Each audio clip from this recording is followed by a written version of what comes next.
One of the challenge as a person with albinism I face is vision impairment. So every person with albinism is also a person with vision impairment.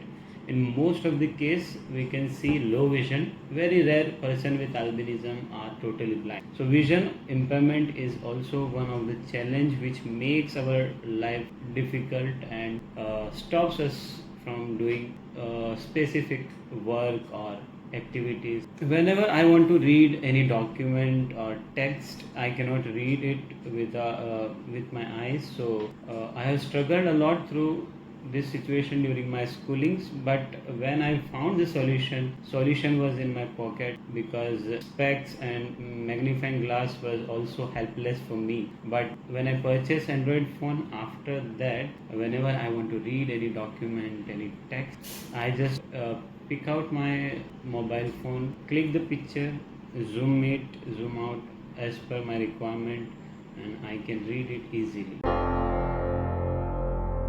Breakfreesolutions, brought to you by Project Discovery, supported by Enable India and Google.